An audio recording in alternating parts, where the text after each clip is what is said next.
영성, 마음 공부도 일종의 파랑새에 해당된다고 할 수 있습니다. 저 역시도 저만의 파랑새를 찾기 위해 삶과 내면세계 탐구에 집중했었죠.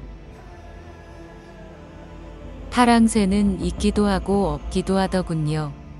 파랑새는 에고 그 자체이기에 나를 찾아도 좋고 나를 못 찾아도 전혀 상관없습니다. 파랑새와 검정새와 하양새, 이 중에 제일 대빵은 과연 누구나 나만의 파랑새를 찾고 싶어 하죠. 힘들고 팍팍한 삶에 있어서 돌파구를 찾고 행복을 얻고 싶어 하니까요.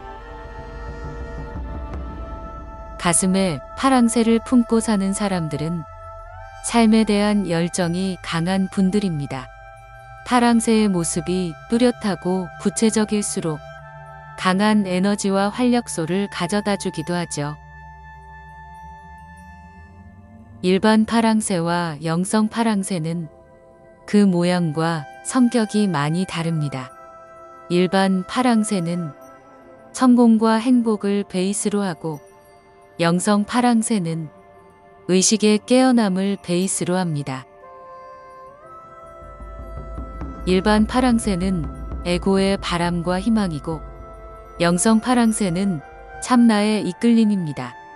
일반 파랑새와 영성 파랑새의 모습이 비슷하다면 강력한 시너지 효과가 발생하게 되죠. 영성 파랑새를 쫓다 보면 일반 파랑새의 모양이 180도 바뀌기도 합니다. 나의 인생의 방향이 180도 바뀌어 버릴 수도 있는 거죠. 기존의 삶의 노선에서 이탈해서 전혀 예상치 못한 곳을 향해 가기도 합니다. 영성 파랑새의 덩치를 슈퍼헤비급으로 키우면 에고는 미처 이성적인 판단을 할 새도 없이 무언가에 홀린 듯이 정신없이 이끌려 자기도 모르게 중간계로 진입하게 되는데 그곳은 자신의 참나가 마련해 놓은 장소입니다.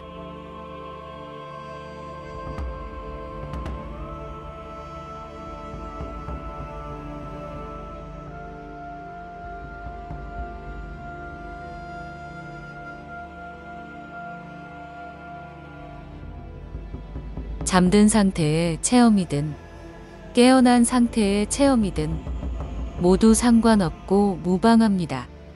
두 상태의 극명한 대조적인 묘사는 영화 매트릭스에서 기가 막히게 표현되어 있죠.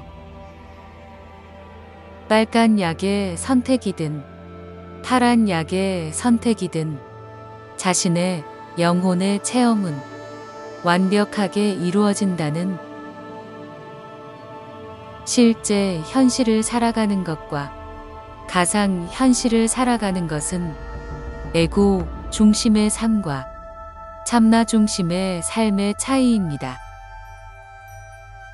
실제 현실은 에고가 가지는 느낌이고 가상 현실은 참나가 가지는 느낌입니다.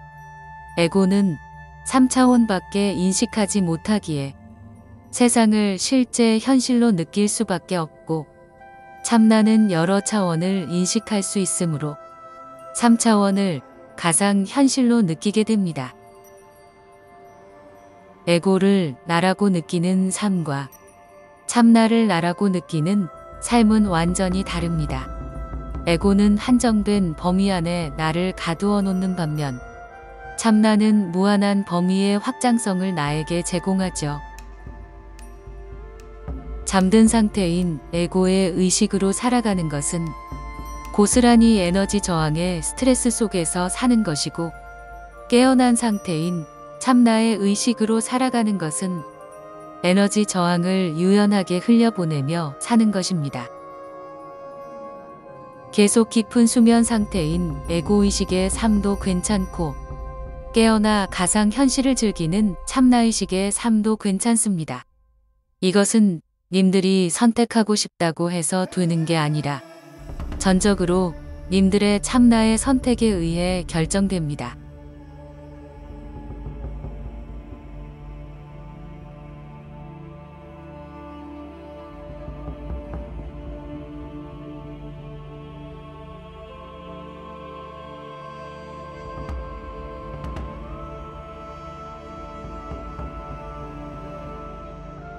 영성, 마음 공부를 하다 보면 에고와 참나에 대한 인식이 강해지게 됩니다. 에고는 아바타이고 참나는 본질이죠. 자신의 본질을 몰라도 에고라는 아바타 홀로그램이 충실히 그 역할을 다해주기에 영성, 마음 공부는 사실 해도 그만 안 해도 그만이라는 삶의 모든 것은 옵션일 뿐입니다. 행복을 느끼는 것도 옵션이고 고통을 느끼는 것도 옵션입니다. 성공을 하는 것도 옵션이고 실패를 하는 것도 옵션입니다. 화려한 삶도 옵션이고 평범한 삶도 옵션입니다. 풍요로운 삶도 옵션이고 결핍된 삶도 옵션입니다. 단지 그 옵션들을 에고가 마음대로 선택할 수 없다 보니 고통과 괴로움, 불안, 걱정, 두려움 등의 감정이 몰려오게 되는 거죠. 옵션 선택권은 오로지 참나에게만 있습니다. 나를 있게 한 주체가 참나이고 참나는 가상 현실 개발자이니까요. 에고는 참나의 선택과 결정에 따를 수밖에 없습니다. 에고가 느끼는 자유의지는 사실 착각 상태에서 일어나는 생각일 뿐이죠. 그 정도로 참나는 완벽하고 치밀하게 3차원 가상 현실 프로그램을 만들어 놓았습니다. 참나에 충실한 아바타인 에고는 참나의 선택과 결정에 따라 정확하게 움직이고 생각하게 됩니다. 지금 떠오르는 5만 가지 잡생각들도 모조리 참나의 시나리오라고 할 수 있죠. 에고는 이런 사실을 전혀 받아들이지 못합니다.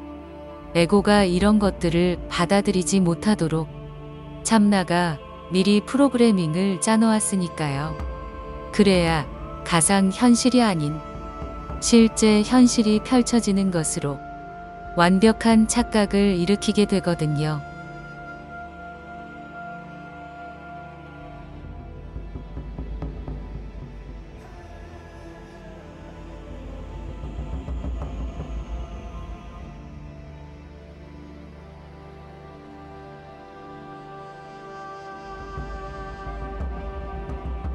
명상을 하다 보면 감정이 폭발하는 때가 있을 겁니다.